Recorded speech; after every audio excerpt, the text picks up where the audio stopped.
Welcome back to the Badass Literature Society, where badasses come together to rate and review novels recommended by you.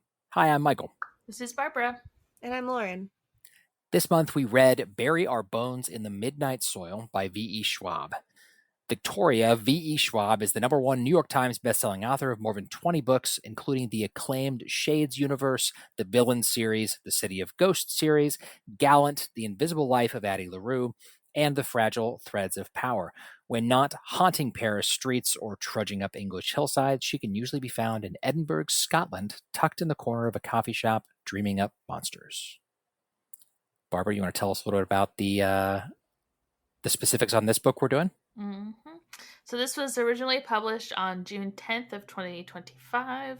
The genre is considered fantasy, horror, vampires, and LGBTQ. Didn't know that was a genre. It is 535 pages, and it currently has, at the time of this recording, a 4.14 on Goodreads, 4.3 on Amazon, and 4.0 on Fable. It has not been nominated for or won any awards at the time of this recording, and we think it's important for readers to know what, if any, representation is in the books we read. So for this book, there are main and supporting LGBTQ plus characters, main and supporting BIPOC characters, and no characters with disabilities. And Lauren, why don't you give us a little synopsis of the book before we dive into our questions? I suppose. This is a story about hunger. 1532. Santo Domingo de la Calzada. A young girl grows up wild and wily. Her beauty is only outmatched by her dreams of escape. But Maria knows she can only ever be a prize, or a pawn, in the games played by men. When an alluring stranger offers an alternate path, Maria makes a desperate choice. She vows to have no regrets. This is a story about love. 1827, London. A young woman lives an idyllic but cloistered life on her family's estate, until a moment of forbidden intimacy sees her shipped off to London. Charlotte's tender heart and seemingly impossible wishes are swept away by an invitation from a beautiful widow, but the price of freedom is higher than she could have imagined. This is a story about rage. 2019, Boston. College was supposed to be her chance to be someone new. That's why Alice moved halfway across the world, leaving her old life behind. But after an out-of-character one-night stand leaves her questioning her past, her present, and her future, Alice throws herself into the hunt for answers and revenge. This is a story about life, how it ends, and how it starts. So, what did you think about Bury Our Bones in the Midnight Soil? And remember, no spoilers. So I absolutely loved this book. At the beginning, I was a little put off by the amount of similes that V. Schwab used in the book, but later I either didn't notice it as much or it wasn't used as much. I'm not really sure which one it is, but I was less bothered by it, I noticed. Outside of that, I really enjoyed this book. I loved reading Schwab's take on the vampire lore because I'm a huge vampire lover, always have been, even as a little kid. And I always find it interesting to read other people's take on vampires and see how, like, what they use, what they don't use, what they add in that's new, and then getting to, like, know the characters, because that's pretty much what this book is. So I really, really enjoyed it. I also really enjoyed this book. Especially once it got going. I will admit that I think that it was a little bit slower at the beginning, pace-wise for me. But once, to use a fun pun, once it gets its fangs into you, it doesn't let go until the end. And once I got to that point, I was almost like I couldn't put it down, flew through it. But at the beginning, it was definitely a little slow for me. But overall, I really liked the book. I really enjoyed the similar to what Barbara said, the twist that she had on vampire lore and some of the things that we expect and some of the things that we don't, and some of the jokes that came along with that were fun also. So yeah, I really liked it. Yes, I really, really enjoyed this book, as is reflected in my very out-of-character rating, which we'll talk about later. It started out strong. I didn't feel like it had a slow start, in my opinion. And I honestly just felt like there wasn't really a single slow part for me throughout. Like, it wasn't, a lot of times, even in books that I do give high ratings to, there's like, oh, but it really dragged through like the first third or like through the middle. And I didn't really feel like there was any parts. There was maybe like one or two little short chapter type things that I was like, it's a little long, but it pretty much just picked up and kept picking up and kept picking up, and I was invested the whole time. there was never a point where I was like dreading having to finish it like I sometimes am with certain books. I dreaded having to quit reading it. I wanted it to continue. The characters were amazing. I loved the 3 different point of views. That can be done really poorly, but it was done really well in this case. And I really like that style of writing where we get like to really dive into the characters in those ways. And if you listen to the audiobook, there's actually like different accents for the characters, which is super cool. I enjoyed that. I loved the plot. I pretty much just really liked it all around. So, now that we know what we thought about it, let's talk about our group rating. Obviously, we're not going to get our individual ratings for now. Going to have to wait to the end to hear Lauren's abnormally high rating that she gave this book. But our group score for this one was a 9.16 out of 10, which is pretty dang high for us, even for the group score. So, would you recommend this book? And I think I would. I think I'd recommend this book to most people. I think it was very enjoyable to read. I would give a caveat that and I think Barbara's going to talk about this too, so I won't go too deep into it, but just that it's character driven, not as much plot driven. So just more of a heads up. But otherwise, yeah, I think I absolutely would recommend it. I would obviously recommend this book. I really liked it. Obviously, for people who aren't a fan of like the vampire lore, they can maybe take a pass, but they would be wrong, and everyone should read it. Short and sweet, drop the mic. I mean, I don't know that many people. I do know several people that are like, vampires are cringy. And I'm like, well, you're wrong. I mean, they can be. Yeah. There are books that are done in a way that's not, but this one, we'll get into that later. Yeah, yeah. So I would recommend this book with some caveats, as Michael said. Even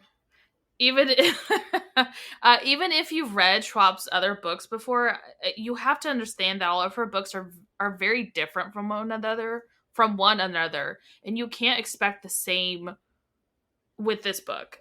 I know like a lot of people were kind of disappointed that because it's like, oh, it's not like they've read. I think the one that really put her on the map was the Shades book, the series, the first ones.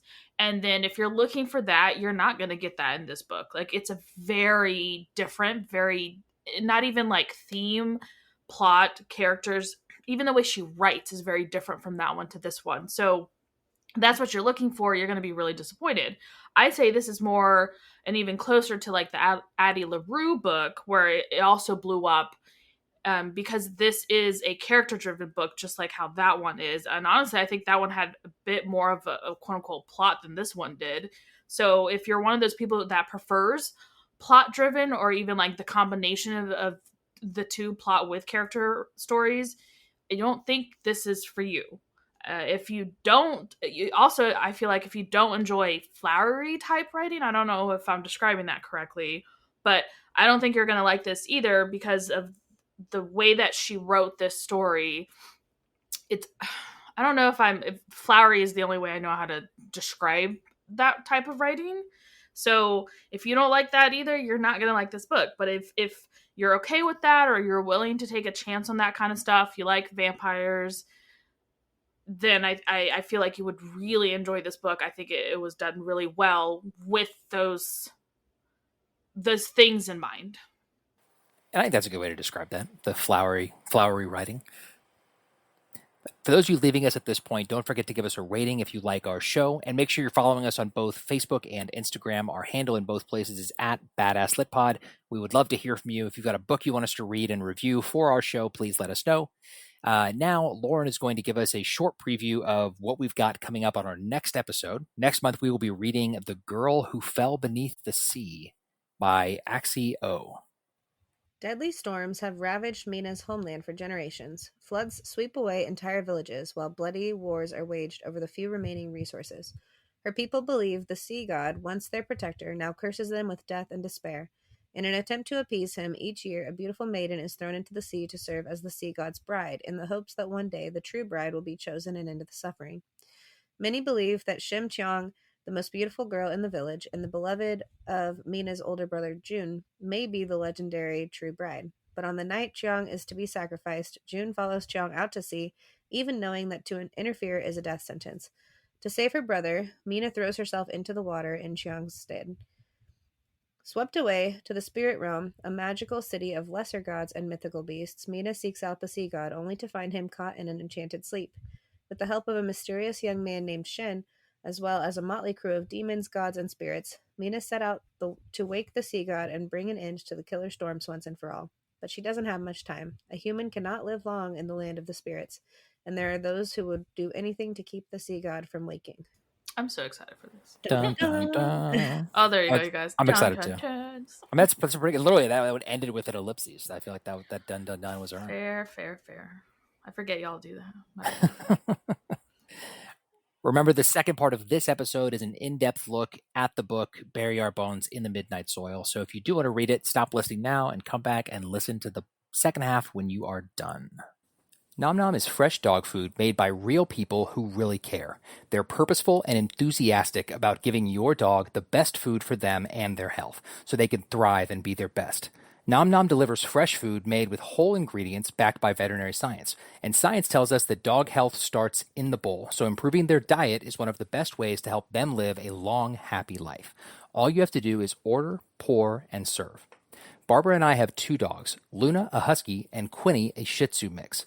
Our 2 dogs love the beef mash recipe, but to be honest, I'd say Quinny's favorite is the turkey fare. She drools when that comes out of the fridge.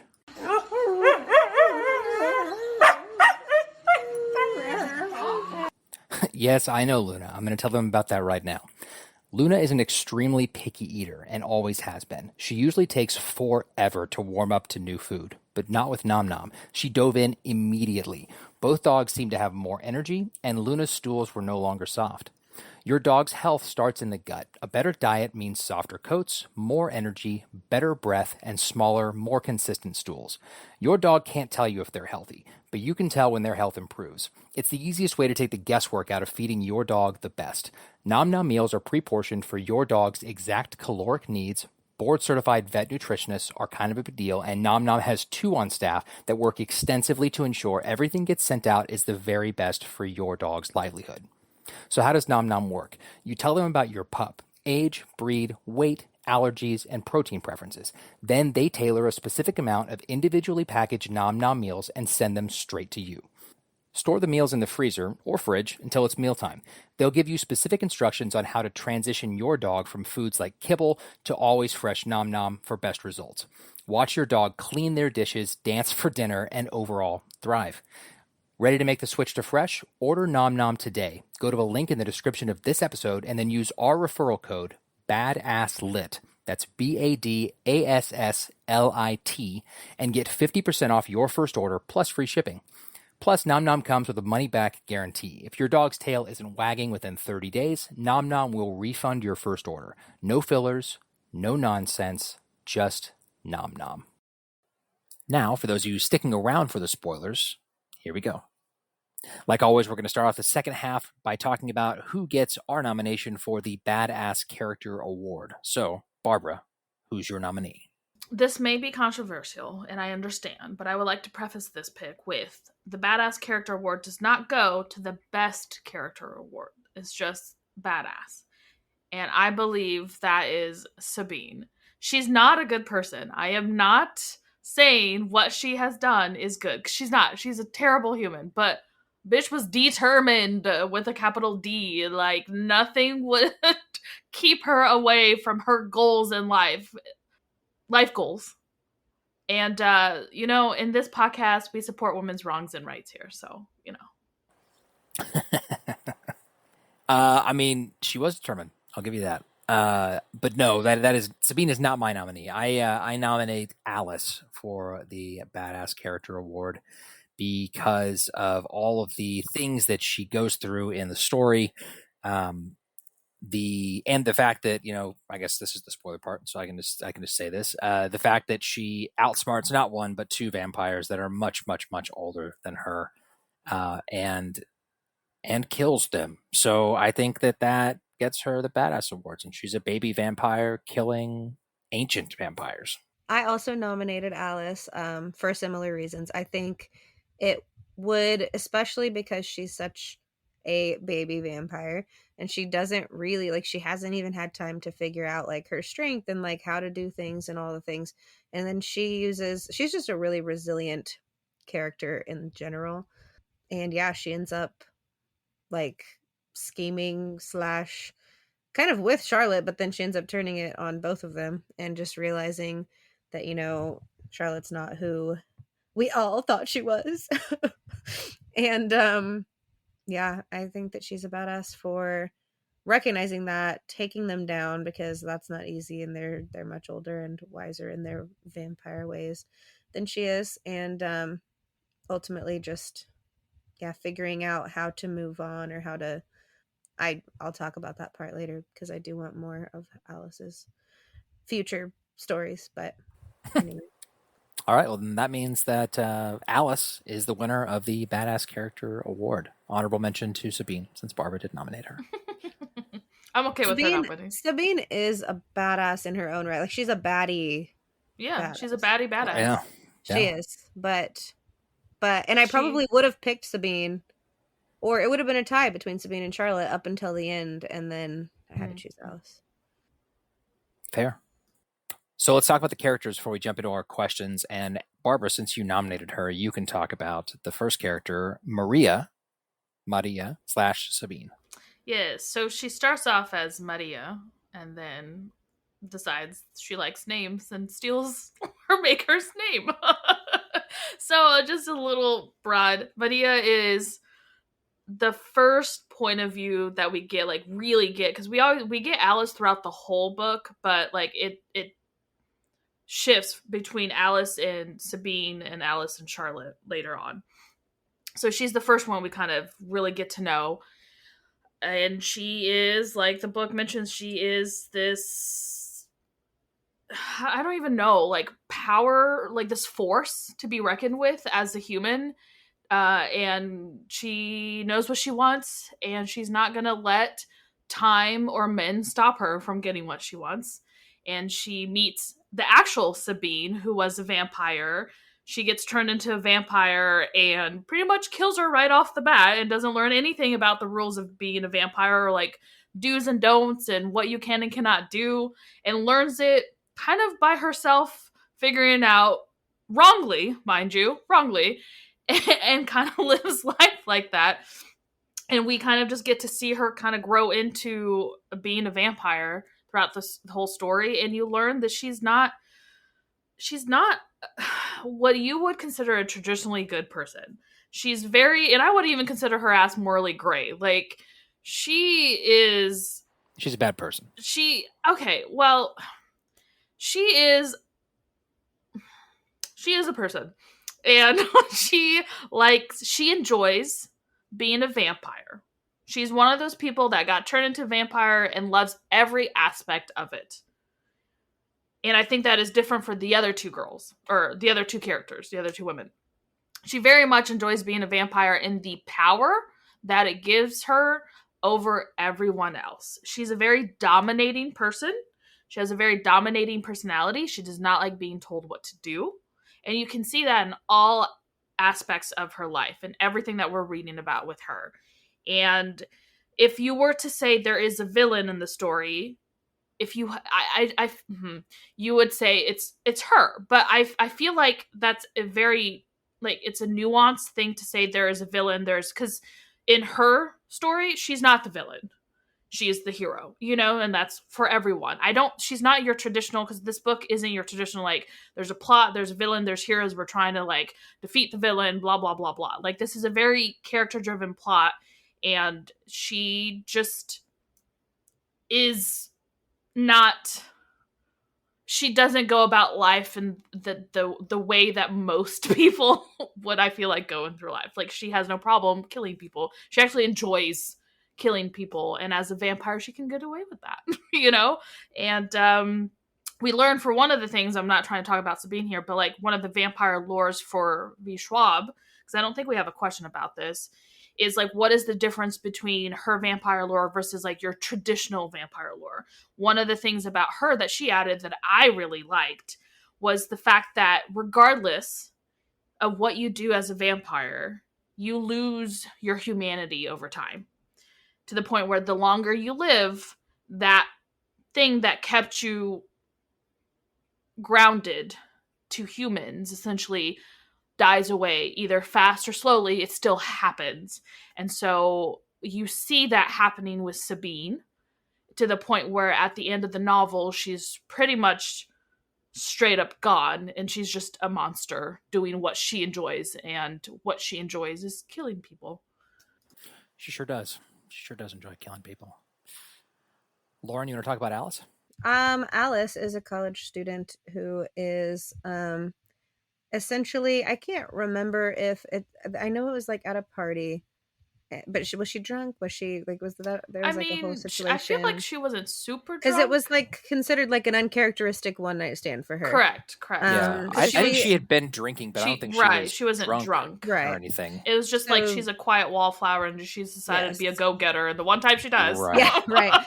So she gets, swept up by in a one night stand situation, and ends up dying essentially. What's funny, and it's not really funny, but in the audiobook, like every time it's Alice's chapter, it's like Alice dead 2019 or something. So like every time it introduces her, I'm like, damn, like I guess she really is dead, because you don't think of them that way. No, yeah. But so anyway, not funny, but a little funny. But Alice has like, you don't really learn a lot, or that I remember, about her backstory really until closer to the end, like with her sister situation. I feel like we get sprinkled in, like, about her. Yeah, it's because like her chapters are more that, like, I feel like it's like what's currently happening to her, and then her past. Yeah. So yeah, she's essentially just trying to do college, just trying to like discover herself, like, and who she is, and then all of a sudden she becomes a vampire. And she also has all these conflicting feelings about, like, not, I don't know that did she ever say that she loved her? Like, was it like a relationship? What's her face? Charlotte. Did she love her? I don't think so. I can't remember. Like, it was a complicated relationship, but she clearly, like, she had feelings, but then it was like, so she's like battling all these, like, how dare you turn me into this, like, right, like, how dare you let me land in this situation? Like, why couldn't you have just stayed away from me, essentially? But then she still cares about, like, there's still feelings there. And right. So, like, I think she was like obviously attracted to her, because she kept mentioning like how, like, if she had a heartbeat, that she knew, like, it would be, doing what normally happens when you are attracted to someone. Right.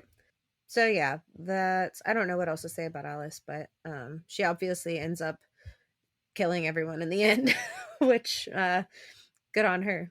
But our last character from the trio of main characters in this book is Charlotte, aka Lottie.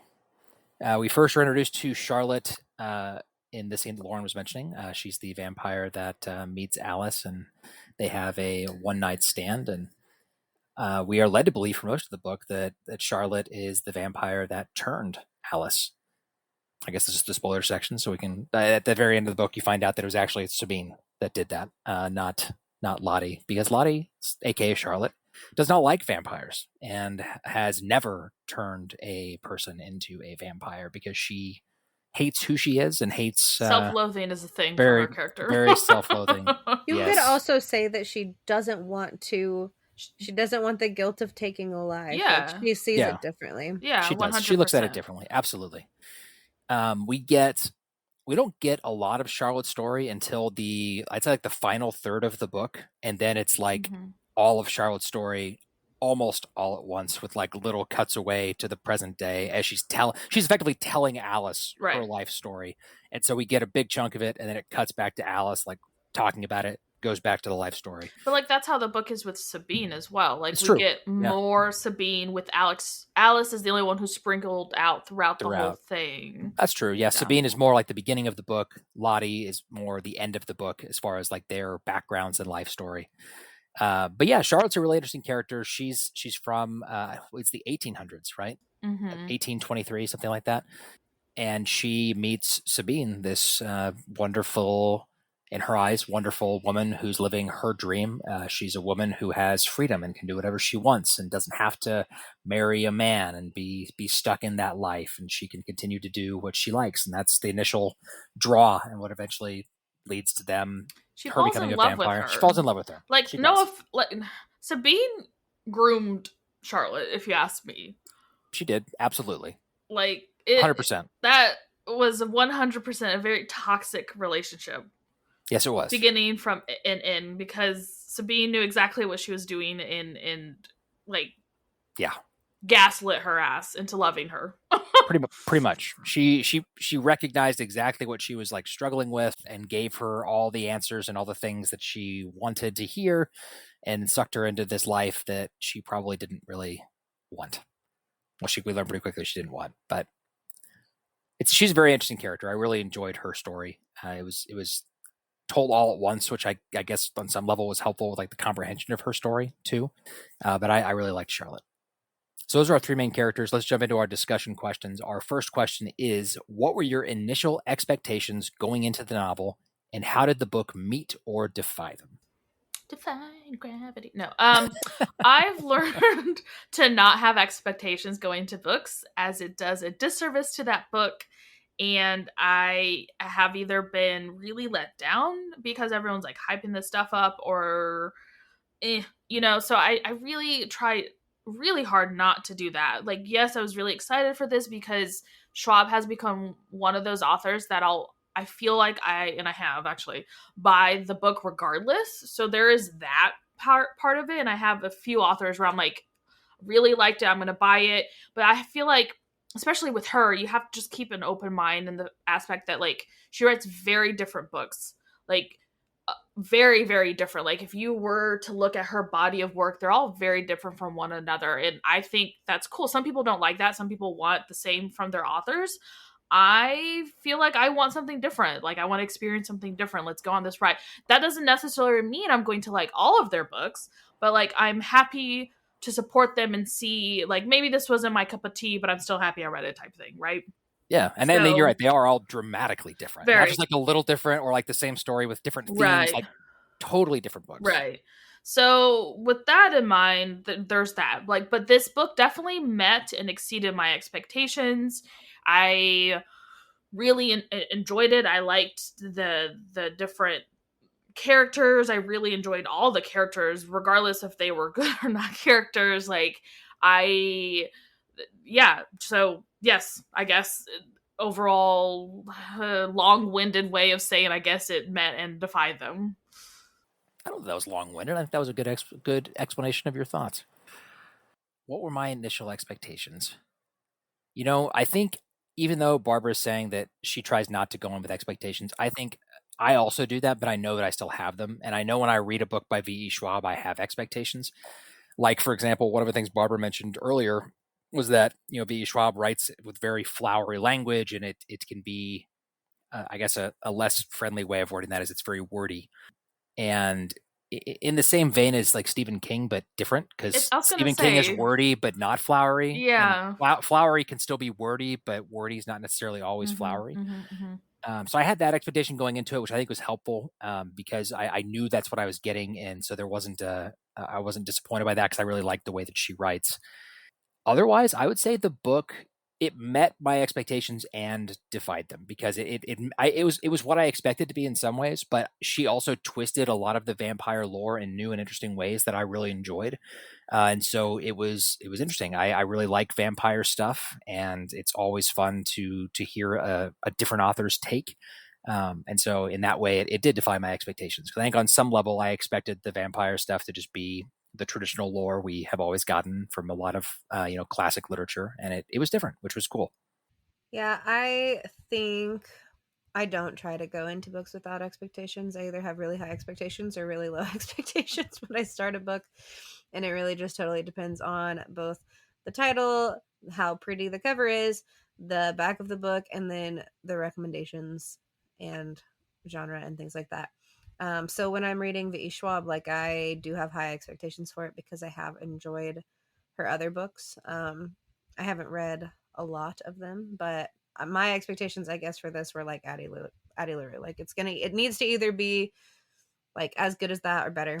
Um, were my expectations, and I feel like that they were met and exceeded. So yeah, I think I mean my expectations were I think this is the highest I've rated any book on podcast. I have to go back and look, but I don't think I've given any others the same. So I, like Michael, though, also really liked the differentiating. I don't know, like it was a different take on the vampire lore, but it wasn't like Yeah. so far out in left Right. field that like it's like, oh, they're trying to redo vampires, but it was like it was different, and I enjoyed that aspect. All right, moving on to our next question. The title and story heavily reference soil. What do you think it represents across the three narratives, e.g., memory, trauma, immortality, rebirth? So I think the soil metaphor was definitely very heavy in this book. They call when a vampire or when a human is turned into a vampire, they call it burying their bones in the midnight soil. That's the process of transition. And so you've got that metaphor for it, or that explanation of it, that the soil is literally, you know, what brings them into this new evolution of their life. You've also got the fact that grave dirt, or soil again, is not deadly to them, but it makes them extremely sick. And so there's that aspect of it too. Like the same soil that turned them into what they are is also can take away aspects of what they are. The whole idea that people have that, you know, the soil and the things that happen, like the ground holds memories.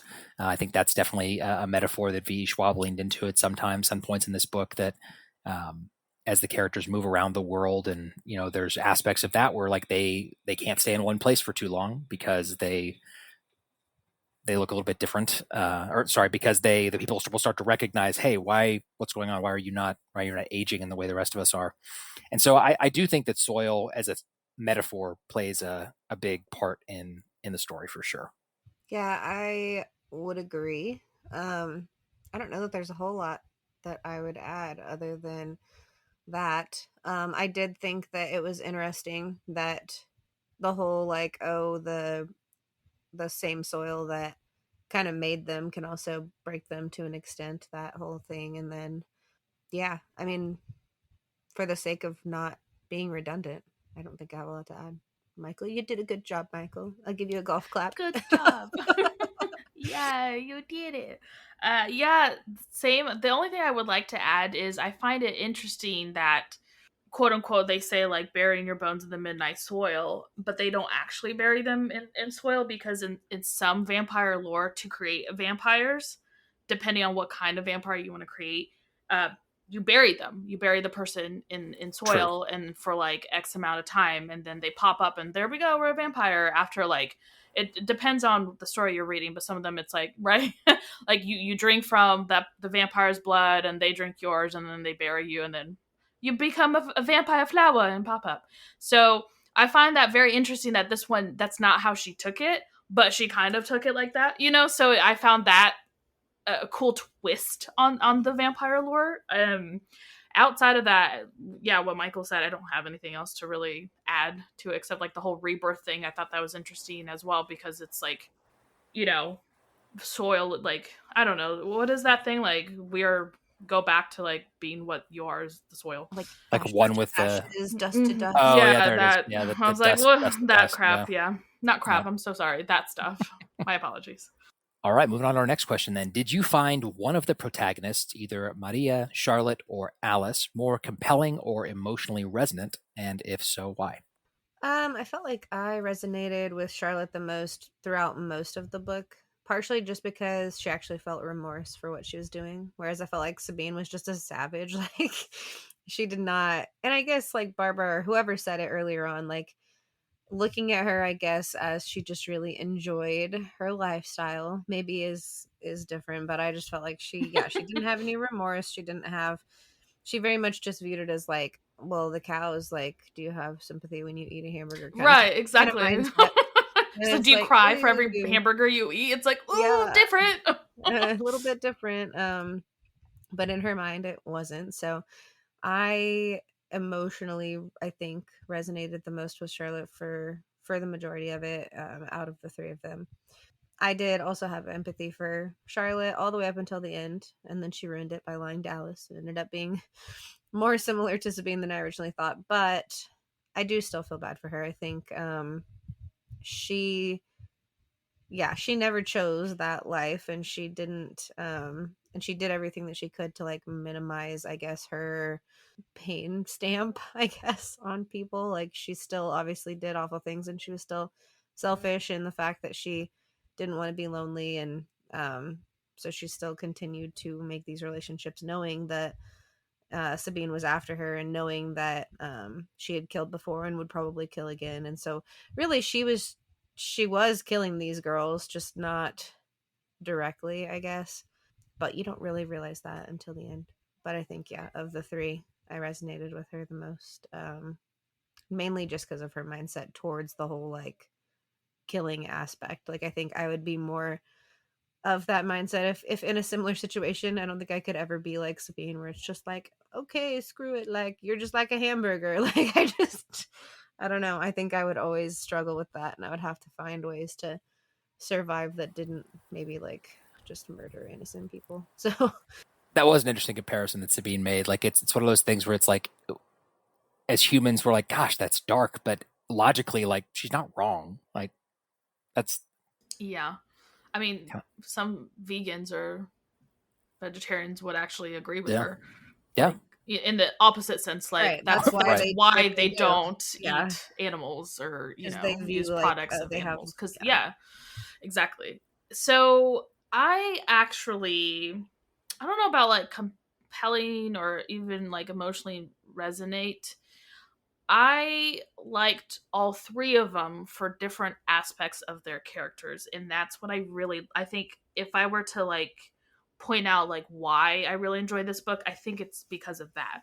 Like, all of them aren't super great depending on what you're looking at. All of them are flawed. They're all very flawed characters. They also have some really good aspects of them that I love to just like, you've like pick each aspect of one and combine them to a superhuman vampire, then that would be like the best person type thing, whatever. I understood where Sabine came from given her situation, and as a woman, in especially in today's society where we're kind of regressing, I feel like I can understand why she, as a human, did what she did. As a vampire, not so much, but it's one of those things where I can appreciate that she never changed who she was regardless. She knew exactly who she was, and she was not going to apologize for it. And she kind of hid that from Charlotte at the beginning. It's one of those things where it's like, I'm going to get you in the relationship, and then you're stuck with me, and then I'm going to show you all of me. And it's like, ooh, you should have done that in the beginning before before you turned her and made her kind of get stuck with you, essentially.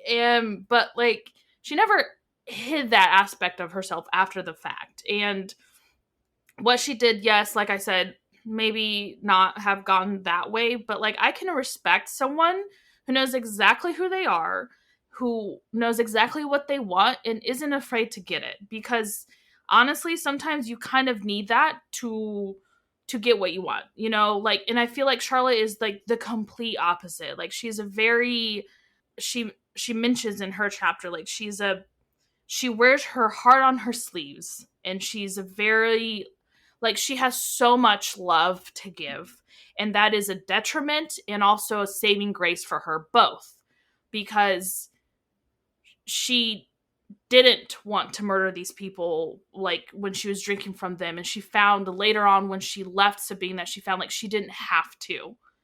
And the problem though is she wants, like, her whole reasoning to turn into a vampire is because she wanted to be able to love freely, and she couldn't given the time that she was in. And the choice that she made, I think she feels like it wasn't worth it for her at the long end. And why she doesn't want to turn people into vampires is because of that. It takes away your humanity. You turn into something you're not, whatever you want to say. So I liked her because of that. I also hated her for being like, it's okay for you to be a vampire, but it's not okay for anyone else. Like, how is that fair? Like, that's not cool either. Also, like Lauren mentioned, she wasn't strong enough to stay away from people knowing she had a crazy psycho ex. Also, my thing is like, girl, why didn't you have someone else help you earlier? Anyways, we'll get into that much later. But, and then with Alice, like, she's just this little pent up, fueled with rage person for a lot of things. Like, she, even before she turned into a vampire, then was hating on both of them for like what they did to her. You can tell that she's not okay with what happened to her sister and what her sister did.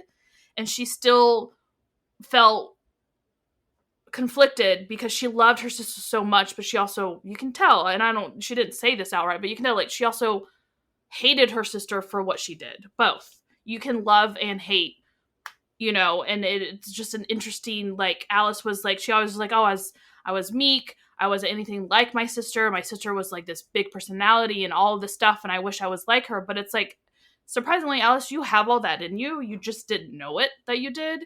And it took you dying and turn into a vampire to realize that you are a very capable person. So I loved all aspects of them. They're bad and they're good. So I, once again, long-winded. Well explained, not long-winded.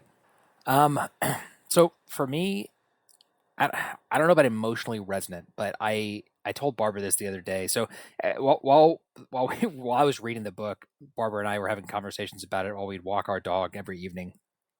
And I hated Sabine for so much of this book, and a brief moment where I started to like her, and I think that's why I'm answering her for this question. I found her story very compelling. I hated her a character, but I loved to hate her. It's one of those where you recognize like it was an incredibly well written character, because if it wasn't, then you wouldn't have these like deep emotions about like how how much you don't like them. And Sabine was that in this book. Like, she was just, in my mind, she was just so evil as the book continued to progress. Not at the beginning when she was a human, but later on when she was a vampire, and she had gotten to the point where she had lost pretty much all of her humanity and was just enjoying playing these games to manipulate and hurt Charlotte and others.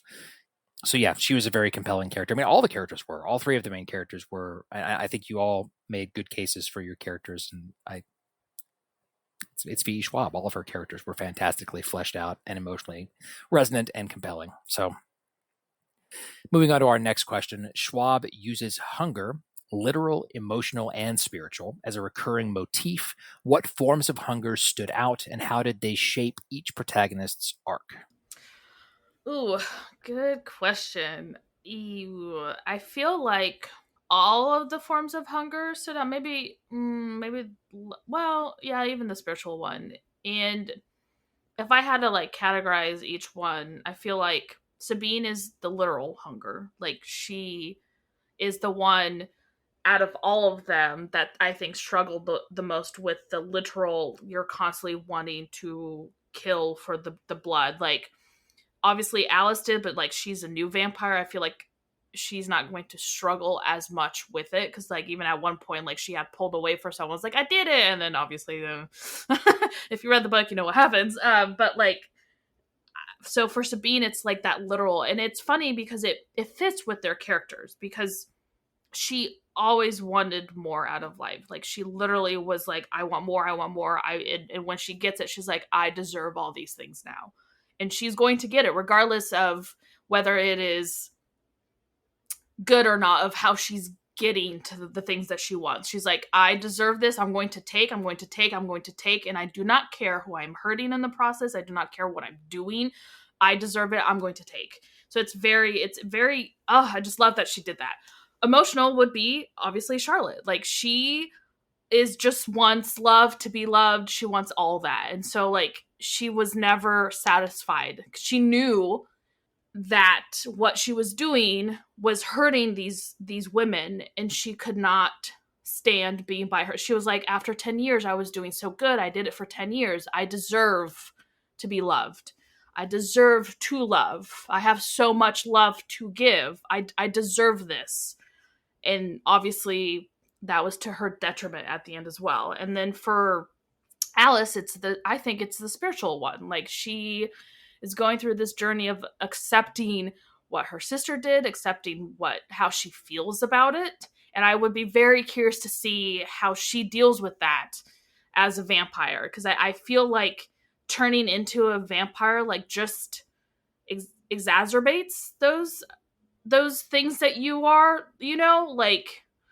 So I would be very curious to know what hers looks like, because we didn't really get that. Like, it kind of sounds like at the end that she did, but like, I feel like what V. Schwab at the end of the day with that ending is saying that, like, this is a vicious cycle and we're gonna see it happen again with Alice. Really.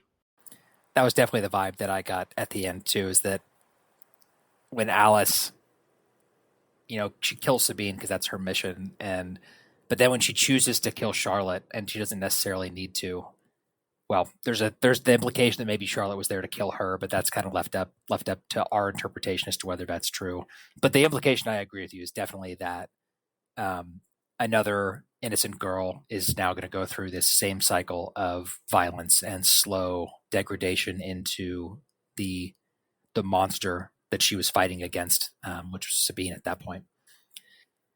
As far as the hunger, I don't have a lot to add. I think Barbara really nailed that by pointing each character at each type of hunger. Because obviously, like, literal is Sabine, like literally that's it.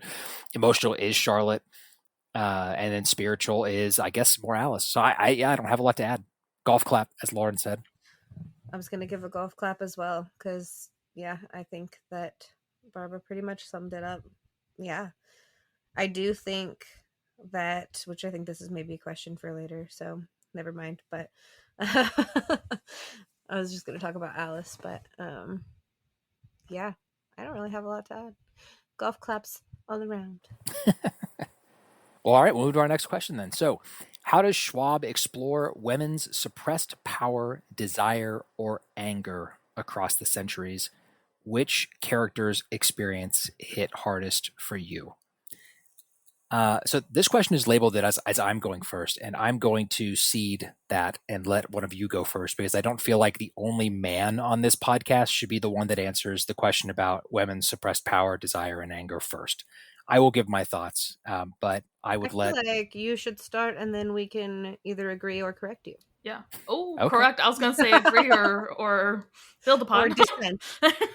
Okay. So I feel like she really highlights the suffering and the suppression of women very well throughout all the different time periods, really nailing, I think, at least from my knowledge of history in those time periods, what it would have been like for a woman at that time. And as you go from Sabine, which was inarguably the most suppressed, you see that suppression slowly, it's less and less as we move forward, but it's still present when you get to Alice, even in 2019. And I think that suppression of their, the question says, power, desire, anger, but it's really their suppression of their own identity, and the ability to have any semblance of control over their own life.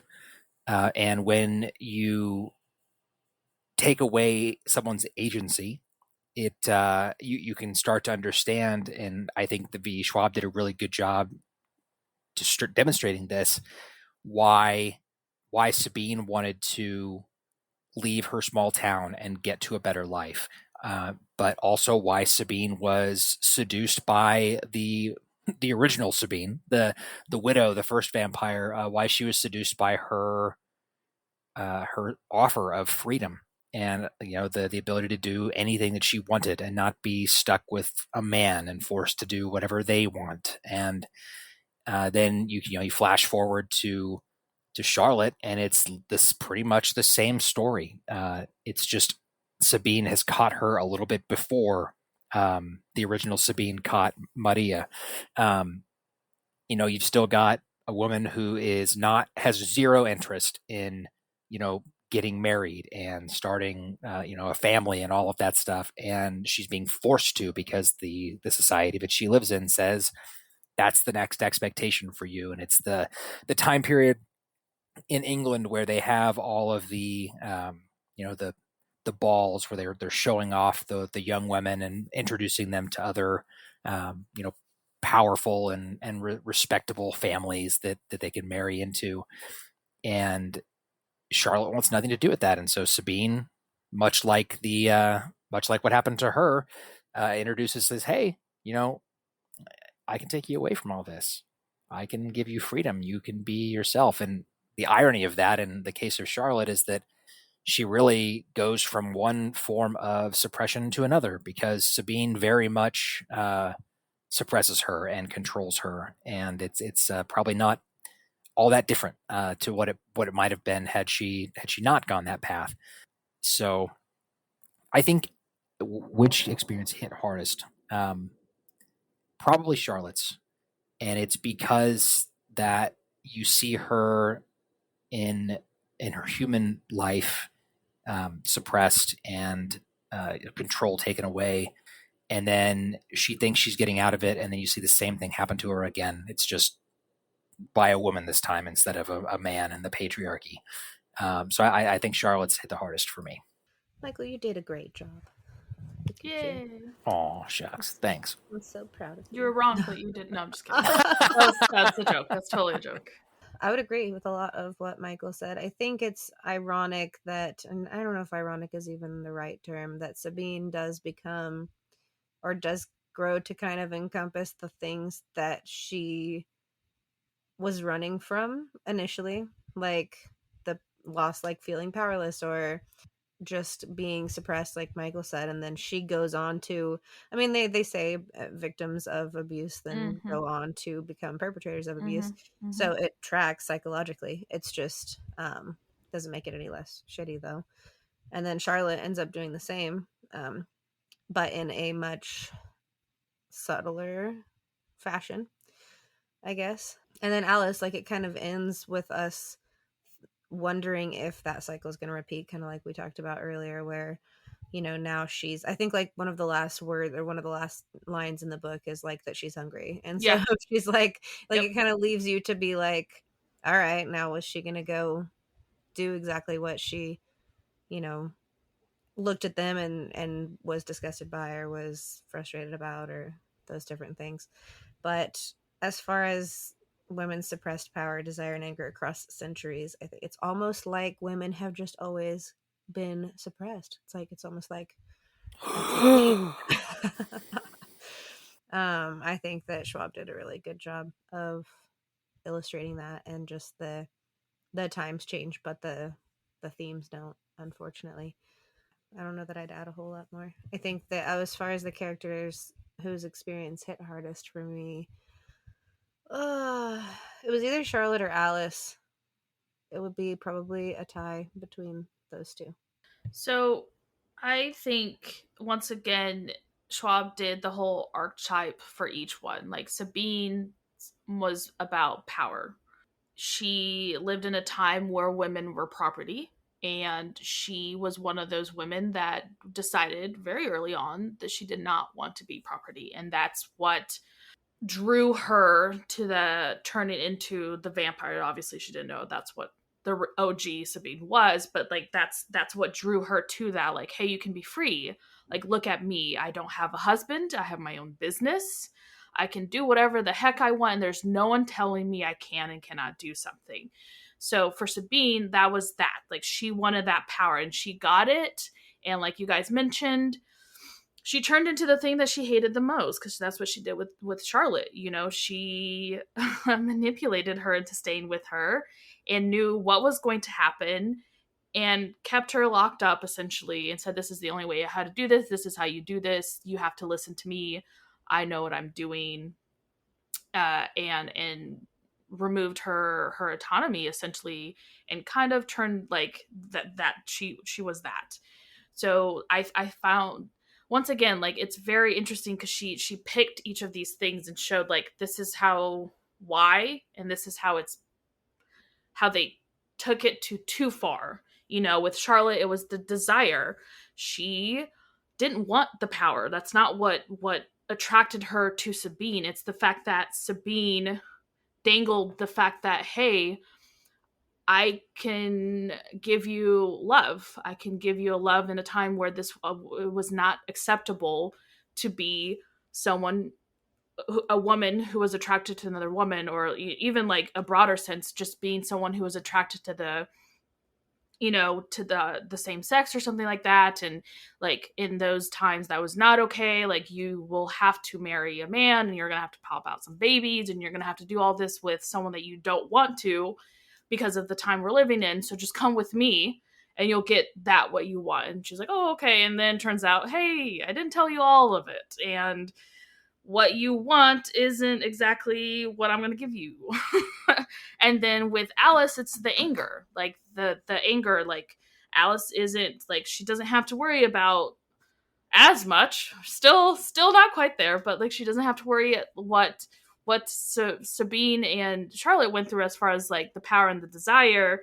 It's still one of those things where as women, you're not allowed to feel anger. You're supposed to be the one who always is just dainty, and it's okay, and like it doesn't matter how pissed off you are at everything because of what's going on. You're supposed to be the one who always is the calm one, who's going to be like, it's okay that A, B, and C is happening to me. We're going to be the bigger person. And so I thought that was really interesting to see how that happened for each of the characters and how they handled it, wrongly or otherwise. As far as which character's experience hit hardest for me, it was Charlotte's, because I feel like if Charlotte was born in today's society, she would get what she wanted, depending on where she was born. Really, truly, unfortunately. Here in the US at least, or maybe in some other countries where it's more acceptable, like, that's all she wanted. She just wanted to be free to marry the girl of her dreams and start a family, regardless of what that looks like for her, and just be accepted for loving who she loved. And it, I think that hit the hardest, because it's like if you just plucked her out of the 1800s and put her in like the 2020s or whatever, then she would have been, I think she would not have chosen to be, or once again, she didn't know a vampire, but she wouldn't have chosen to be a vampire. Obviously, Alice didn't choose it either. Like, that's the worst part for her, is like she didn't have a choice. The other two did. They chose that, you know? She didn't get a choice, and that's not really fair, and that makes sense why she was angry about that. And I'm curious to know, I don't know if Alice would have chosen that or not, given like if she had somewhat of an idea and stuff. But I think the two that do hit would be Charlotte and Alice. Sabine, I understand. I just feel like she took it way over the top. Like, homegirl was doing okay and then was like, screw it, no rules for me now. Like, I do not follow rules. It's like, maybe you should. Maybe you should. I agree with all of both what both of you said. You added to that nicely. So our next question: some readers were frustrated by Charlotte's choices or the way her arc unfolds. Did you find her storyline believable, or were you one of those frustrated readers? I felt like it was both believable and frustrating. Like I said before, I felt sorry for Charlotte for a lot of the book because she didn't choose this life. She had true remorse. Like, when she took human souls, like, I don't know, her arc just looked different than obviously like Sabine's. And then like she just spent so much time running. I just felt sorry for, like, she was just like fight, flight, freeze, like just trauma response, survival mode for like ever. So no wonder, like, it's understandable why she made the choices that she made, how lonely that must have been, like all the different things. Does that excuse her behavior? No. But can kind of empathize with her. But I think, like, she fought her urges daily. She used self-restraint because she didn't want to hurt people. She ultimately did end up being similar to Sabine in the end, which was really frustrating. But it was also just frustrating. I mean, yeah, I think it can be both believable and frustrating, right? Does it have to be either or? I feel like No, for I me, don't it's think so. both. Yeah. So, yeah, I was frustrated by her choices in the end, especially lying to Alice, because I feel like you're made to believe that she really cares for Alice, and it's like in the end, obviously that just wasn't enough. And if she really was there to kill her, like that's even worse. Like lying to her about the fact that, like, basically using her to kill Sabine is bad enough in and of itself. But then, like, if she also planned to end her as well, like, just I don't know. She's not who I thought she was, and that was frustrating. That But was such a also, betrayal when you it figured out was. that, I was yeah. like, not Charlotte. So, yeah, that's my take. Yeah, I think it's both. I really, really loved Charlotte. Charlotte was my favorite character if I had to pick someone. And even knowing how that ended, I had to sit with it because I was extremely upset at the beginning, but I sat with it. And after sitting with it, I was like, you know what? Charlotte was not made for this type of life. She was not made to be a vampire. And so I she she I think was too weak to end it herself. Someone had to do it for her. And I think maybe in if you could be like, I'm gonna, you know, be able to interview her after the fact. Little ghost Charlotte or something like that. I feel like she would thank Alice, to be honest with you. I really do, after she was like, oh, okay, well, I think she would, because I feel like she was struggling in the self-loathing of fact of like what she had become. And as someone who is described as wearing the heart on the sleeve, loving too easily, loving too much, having to see yourself lose the humanity and seeing and watching yourself losing aspects that literally is you're kind of defining core values of who you are, losing that, I feel like that would be a bigger burden for someone like her than obviously Sabine gave two shits about that aspect. Like, she was leaning into it, really, whereas Charlotte is trying to run away from that. And it's like she didn't know, she, I think, couldn't do it herself. And well, Alice did it for her. As far as like what really frustrated was the fact that she used Alice. I feel like she could have, like, knowing what happened the first time, hell, I'll even give you the second time, then it's like, okay, so what I need to do is find like someone like Enzo, who maybe you can be like, hey, can you help me? Like, I have, all of this. Like, would you be willing to help me get rid of crazy ass Sabine? Like, would you be willing? And if he says no, then like go and find someone who is willing to help you.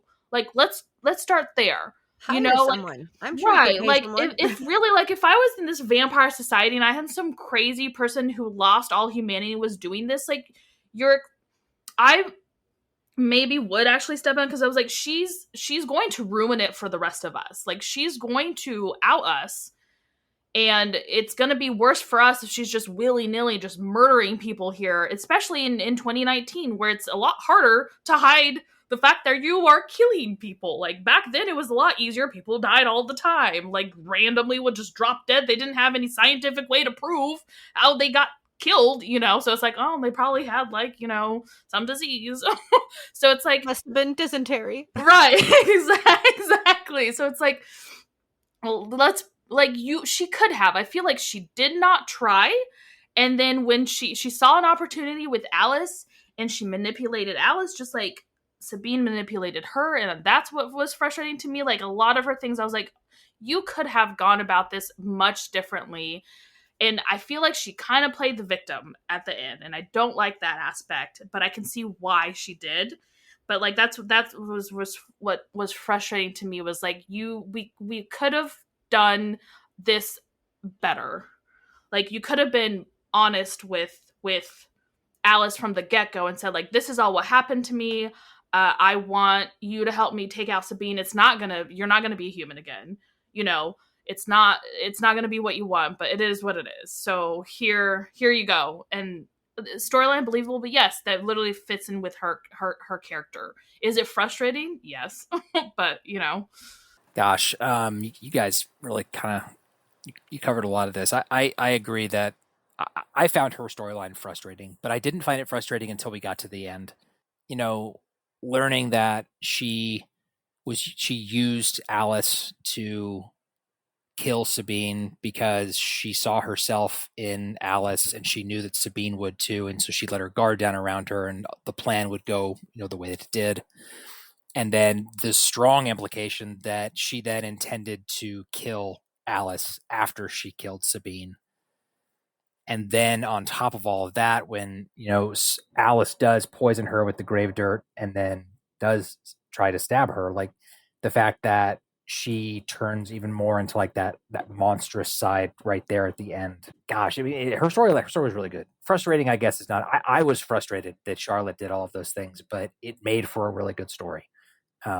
So in that sense, I did find it believable, if not incredibly heartbreaking. I also forgot to mention, like, the aspect that she was like, it's okay for me to be a vampire, but why is it not okay for these other people? Like, why is she the one who's playing God here? Like, that's not really fair. Like, you can't pick and choose. Like, once Penny was turned into a vampire and once Alice was turned into a vampire, like, you can't pick and choose. Like, yeah, maybe she saw something, she saw Sabine, or yeah, she saw Sabine and Penny, was like, okay, she's homegirl's gonna go psycho again. Let me just end it here. But like, that's not up to you. Like, maybe you stick around with her and see if she's going to do that. Just like the what was his name? The Italian guy that Sabine met and helped her kind of rein in her murderous intent for a little bit. What was do you know who I'm talking about? That guy. Yes, I know who you're talking about. I can't think of his name. I forgot his name. Yes. But I know like, who you're talking about. he, turned someone because he was lonely and blah blah blah blah, and then he gave him a chance. And then saw like, he's enjoying murdering people a little too much, and I'm trying to teach him not to do this, and he's still doing it anyway. So let's get him out. Like, that's what Charlotte should have done. Give him a chance to prove you right or wrong. Yeah. And then you can go and murder people. But it's not okay for you to be like, well, I'm a vampire and I get to pick that you're not going to be one. It's like, well. Right. Yeah. Our next question. How did the ending land for you emotionally or thematically? Was it satisfying? Was it ambiguous? It was all the things. It was everything. It was everything and not enough. No, I think I was a little upset with how it ended at the beginning. And then when I just kind of, like, again, sat with it and just let it, like, just really thought about it and stuff, I think I'm good now with it. I mean, obviously I was upset with Charlotte dying, but I feel like I feel like it had to kind of happen for her because she was turning into literally the monster that she hates. And then, so there's that. Who's to know? We do get, that's Alice's point of view. You kind of have to keep that with a grain of salt with all of their point of views. That's true. There's some bias there, right? Right. They're unreliable narrators. Really, all three of them are, because they're gonna paint each other, like, themselves looking great. And so, in Alice's point of view, Charlotte did not look so good. And there was some damning evidence to kind of maybe prove that. So, but I'm curious. I'm very curious to know for the ending, like, will Alice continue this vicious cycle, or will she be one of the people that breaks free from it? Like, we really, like, we get other vampires. The first two that Sabine ran into were kind of horrible people. The other two seemed okay. Like, they seemed kind of like they weren't super, like, we don't know because we never saw them murdering people, but they also, like, had a little community and they were drinking from a cup. So maybe they're not murdering people. I don't know. They could be draining humans down in this creepy basement for all we know, We're not seeing from their perspective. Exactly. So we don't know. And then, like, Enzo seemed like such a sweetheart, like, and he even mentions to Alice, like, yeah, like, she's like, oh, do we all kind of lose our humanity? He's like, yeah, it's fast or slow, but at the end we all do. So it's like, he's very aware of that. Like, we don't know how old he is. We don't know, like, obviously he wasn't to that point, and he's been around for quite a while. Seemed like maybe older than Charlotte, who's to know, but, like, we just don't know. And so it's like, can a vampire in this V. Schwab world truly be redeemable? Are they redeemable? Or are they just going to continue on with this vicious cycle of whatever had them in life, whatever once they want, it just gets worse or something like that. I don't know. It's interesting because it is both satisfying and very ambiguous. Like, at least I feel like I have no idea, like, what Alice is going to choose. Like, it's kind of hopeful in the sense, like, I'm hoping that she's going to break that cycle. But that last line, like Laura mentioned, is kind of makes me think, maybe not. Well, I don't know. It's an interesting ending.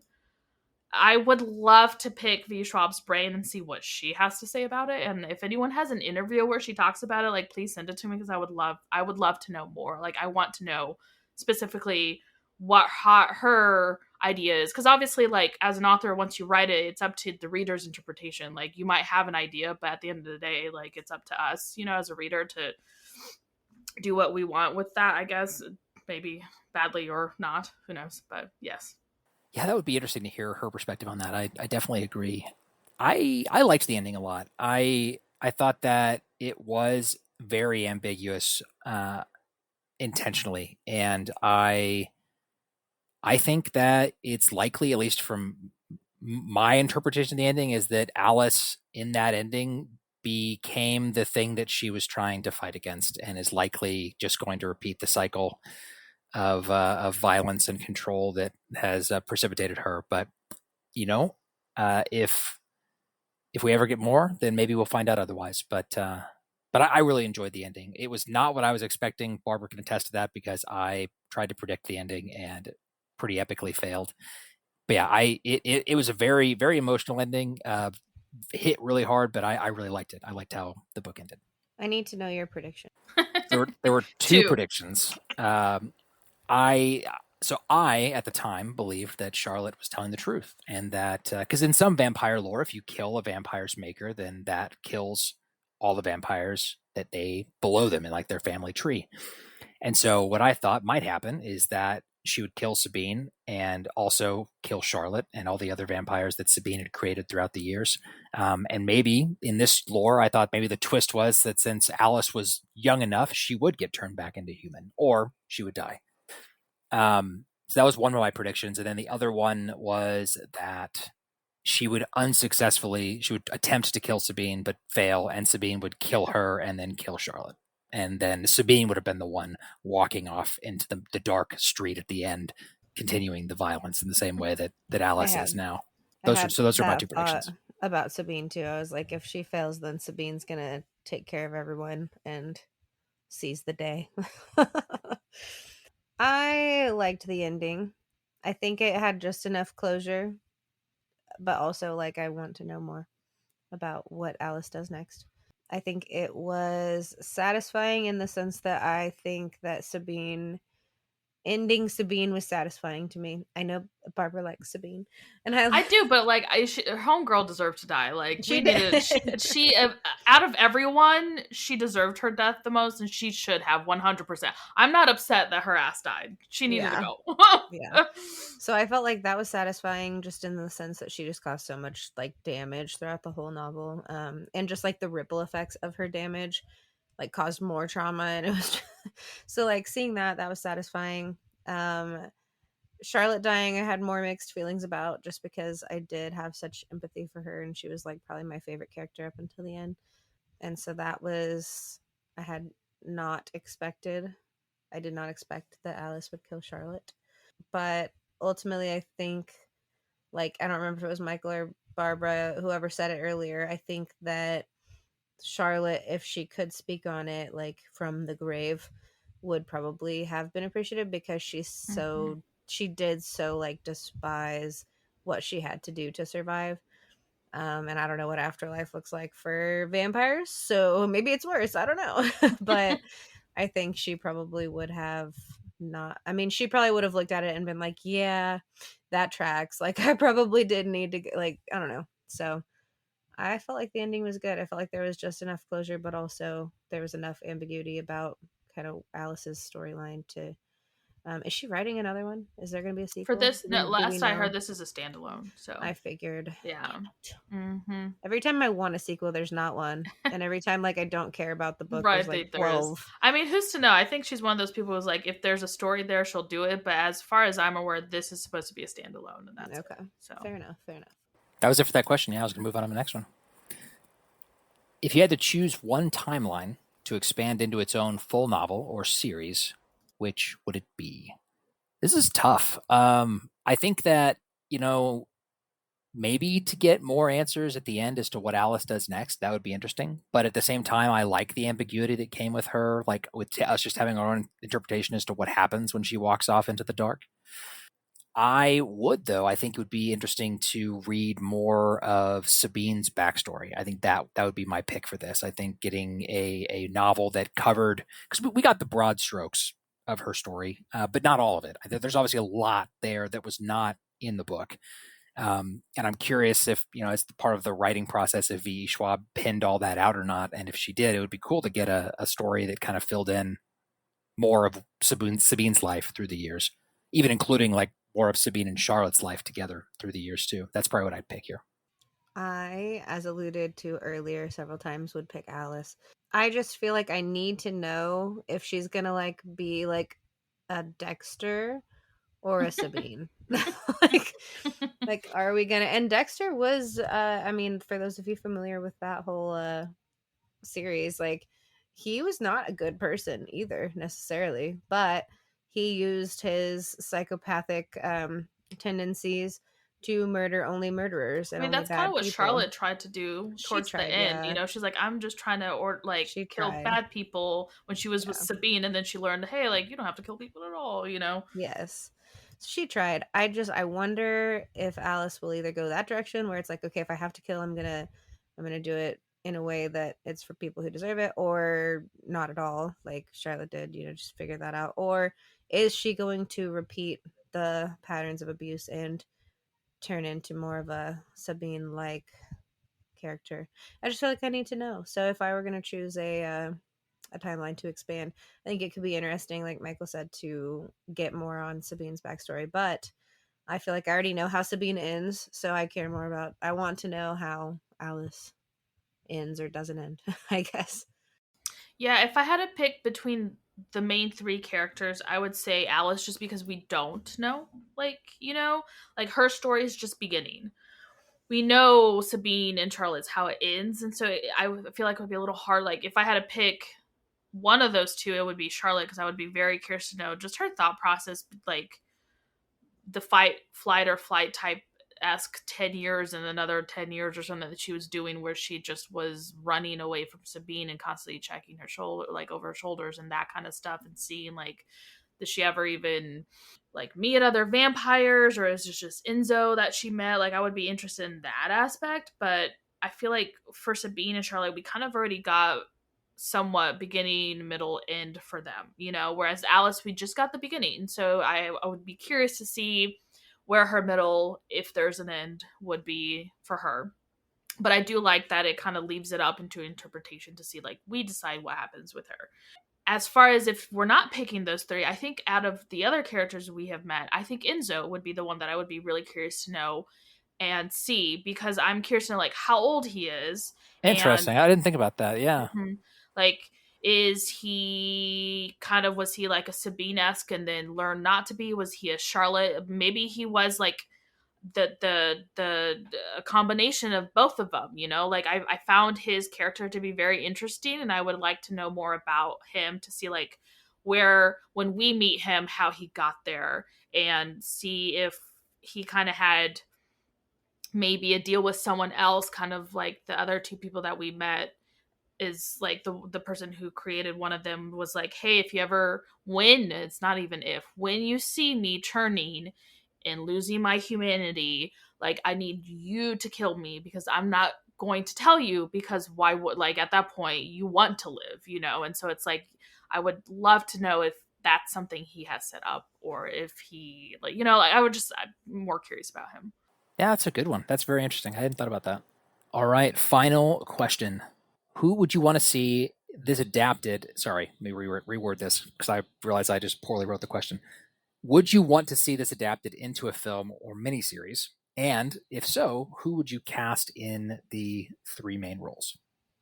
Yes, please. This would make a great movie or series, really. And I feel like Helena Bonham Carter would make a great Sabine. Um, she's just a really great baddie villain in everything that I've seen her in. Nicole Kidman, I think I'd choose for Charlotte, because she, in a lot of her films that Like she's like more subtly villainous.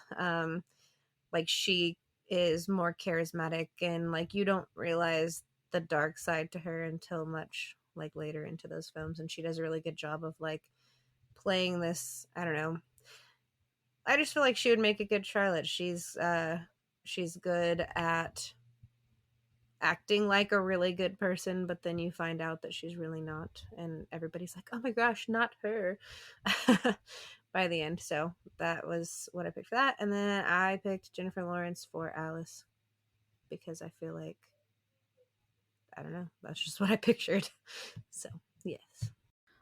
I'm always very hesitant to answer this because it's so hard to get to satisfy everyone who has read a novel about this kind of stuff. So it's one of those things where like I would love to see this adapted into a film or miniseries, but like if it's done well, because I don't want trash, like just don't do it just because you can. Like I want a good adaptation. So with that in mind, like yes, if the right people helm this correctly, I think this would make a really good either a movie or a miniseries. Don't give me more than just like this book. I don't want more. Don't expand on it. Just leave it alone. As far as who I would cast, I feel like that's really hard for me because like we have to take into account, or at least I feel like you have to take into account. Like I'm one of those like people who wants like age wise it has to be like close to the book ages or at least somewhat close. Like I want a 50-year-old playing supposedly a 22-year-old. And also like as someone who would love to see more like okay, so Sabine is technically no, there's no technically. Sabine is Latina. I would love to see a Latina play a Latina. Like I know like a lot of people don't give a crap about that, but as someone who is a Latina, it would be great to give that space for us. And so but it's hard because it's like Sabine is so unique. And even though this is a thing, like I know a Brazilian who has this little girl who is super white with red flaming hair, just like Sabine. Like it happens. We are there's Latinas who look like that, but it's going to be hard to find. So I feel like casting for this is gonna like I'm just one of those people, like I'm a purist, I guess. I don't know because I have it like you can always dye someone's hair, I guess, to look like that. But as far as like I want a Latina to play Sabine. I want I don't know for Charlotte. I want someone because like Charlotte is 18, 19. Alice is 19, like when they get turned. So I would like people closer to their age. I'm not saying it has to be a 19-year-old, but like I don't want a 30-year-old played Alice or Charlotte for that matter. Maybe not even Sabine. Like she's supposed to be in her early 20s, but she kind of gives off because she's lived for so long. Maybe you can like do it for that one. So I don't know. I'm not picking anyone, but like those are my only things I don't know. But I would like at least a Latina to play Sabine because I would love that, even if she's kind of the the anti-hero in the story. That's okay. So I would want this to be adapted into a mini series, not a film. I think it'd be better as a mini series on one of the premium providers. I think that I would cast Ana de Armas for Sabine. I would cast Zoe Kravitz for Charlotte, and I would cast Margot Robbie for Alice. They are all a little bit older than the characters should be, but they're all around the same age, which I believe they were all around the same age when they got turned, if I vaguely remember, or at least close. Sabine is early 20s, Charlotte was 18, 19, and Alice is 19. Okay.